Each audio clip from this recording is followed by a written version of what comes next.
इस new part में आप सभी का स्वागत है। ये पार्ट थोड़ा लेट अपलोड हो रहा है just because I am little bit sick. मेरी तबीयत थोड़ी ठीक नहीं थी but now okay, so let's begin. इसकी स्टार्टिंग सबसे पहले यून जिन और मी शाओ की डेट से होती है। यहाँ पर यून जिन को जबरदस्ती डेट पर भेजा गया था, लेकिन फिर भी बेचारा क्या करे, मी शाओ उसका पीछा तो वैसे भी नहीं छोड़ने वाली और उससे 1 महीने तक पूरी डेट तो करनी होगी। इसके बाद मी शाओ यहाँ पर उसे टेडी बेयर गिफ्ट करती है और मी शाओ से बताती है कि अपने पेरेंट्स के साथ कभी भी ऐसे घूमने के लिए कभी भी नहीं आई बिकॉज के पेरेंट्स हमेशा अपने काम में बिजी रहते थे।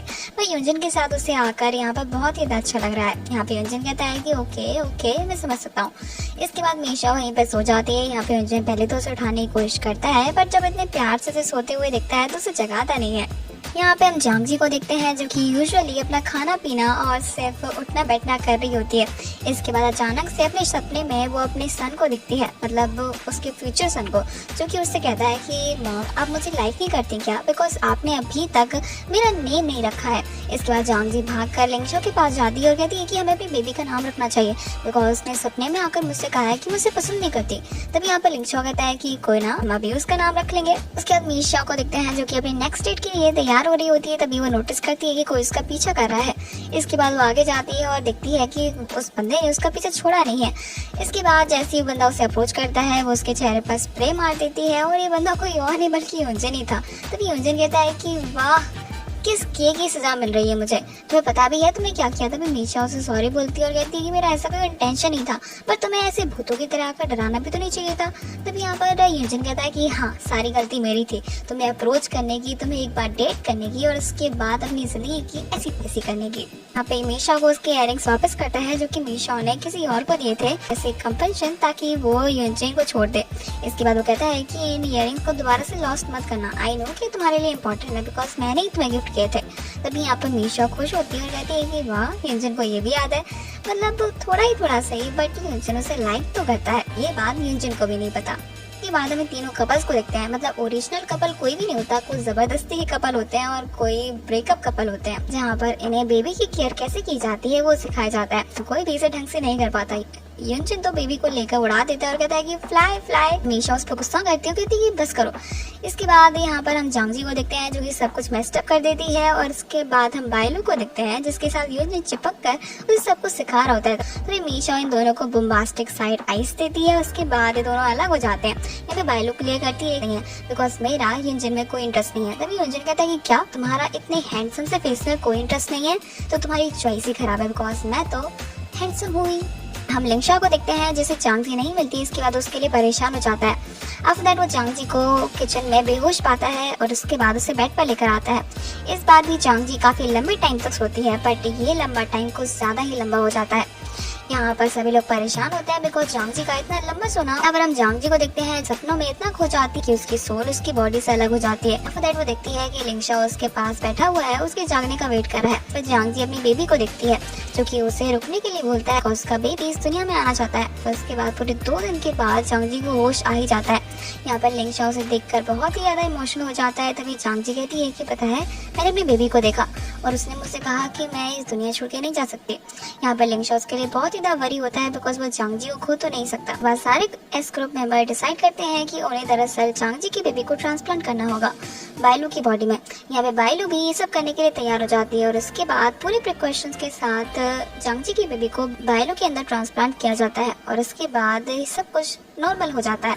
यहाँ पर हम जांगजी को देखते हैं जो कि दरअसल अपनी सर्जरी की सक्सेस के बाद जागती है। बेबी बायलू कैरी कर रही है तो सब लोग उसका ख्याल रखेंगे और उसके बाद जांगजी के सारे ऐशो आराम है वो तो बाहर में चले गए बिकॉज लिंगशाओ यूनजिन उसके बाद डोंगफेंग सारे के सारे इसका ख्याल रख लेंगे।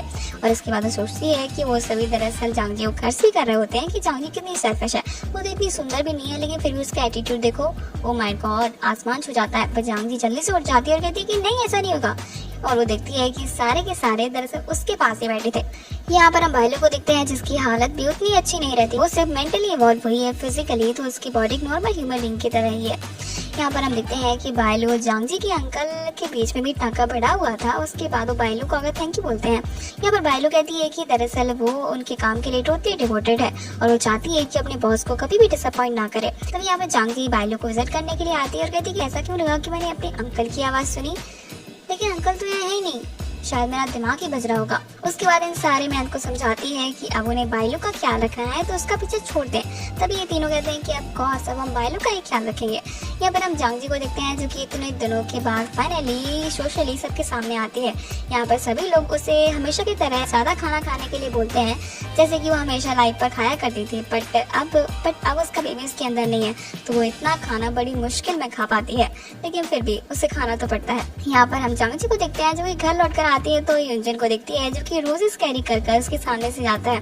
तो यहाँ पर जांग जी कहती है कि अरे तुम्हें मुझे देने की जरूरत नहीं है और मैंने कहा था ना कि अब तुम लोगों को बाइलो का ख्याल रखना है। तभी यूनजन कहता है कि हाँ तो ये बाइलो के लिए ही है। अब जांग जी कहती है कि ओके अच्छी बात है, लेकिन अंदर ही अंदर जेलस भी होती है और कहती है कि देखा यही हो रहा है। इसके बाद जब वो अंदर जाती है तो डोंग दरअसल अच्छा खाना बना रहा होता है। तभी जांग जी कहती है कि मैंने कहा ना कि तुम्हें बाइलो का ख्याल रखना होगा। तभी डोंग कहता है कि ये बाइलो के लिए ही है, आपके लिए मैंने अभी खाना बनाया नहीं है। तभी जांग जी और जेलस होती है और कहती है कि ओके फाइन गुड। और उसके बाद कहती है कि सबको सिर्फ और सिर्फ बाइलो का ख्याल है, उसका भी थोड़ा सा ख्याल तो कर लिया होता। तो यहाँ पर हम लिंगशा को देखते हैं जो कि उसे बाहर से आवाज देता है और कहता है कि खाना तैयार है। इसके बाद जांग जी पेट भरकर लिंगशा के साथ खाना खाती है।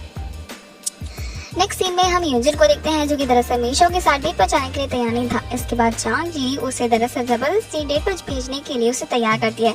यहाँ पे यूनजन सोफे से लटक जाता है और कहता है कि वो नहीं जाएगा बिकॉज मीशो के साथ उसे डेट नहीं करना। तभी जांग जी कहती है कि चुप करो तुम, मैंने मीशो को अपनी जुबान दी है और तुम जाओगे और जरूर जाओगे। यहाँ पर यूनजन हेल्प के लिए चिल्लाता है और कहता है कि कोई तो मेरी हेल्प करो। इसके बाद यहाँ पर लिंगशा आता है और उसे उठा कर कार में फेंक देता है और कहता है कि मीशो तुम इसे ले जा सकती हो। के बाद ये दोनों पेरेंट्स यूनजन को बेबी की तरह स्कूल के लिए भेज देते हैं। यहाँ पे यूनजन दरअसल बेबी की तरह ही अपने मॉम एंड डैड को देख रहा होता है कार में से कि ये दोनों कितने क्रूअल हैं और उसके बाद उसे मीशो के साथ डेट पर जाना ही पड़ता है। यहाँ पर जांग जी देखती है कि सभी लोग बाइलो का ख्याल रख रहे हैं बट वही कोई कंट्रीब्यूट नहीं कर रही है। इसके बाद वो खाना बनाना सीखती है बट खाना बनाना उसकी बस की बात नहीं है। इसके बाद लिंगशा उसके पास आता है और कहता है कि क्या हो रहा है। तभी जांग जी कहती है कि मैं खाना बनाने की कोशिश कर रही हूँ। इसके बाद लिंगशा उसकी हेल्प करता है और यहाँ पर हमें इनके क्यूट से मूवमेंट्स देखने को मिलते हैं। इसी के साथ ये पार्ट यहीं पर खत्म हो जाता है। मिलते हैं नेक्स्ट पार्ट के साथ। Thank you so much guys for watching.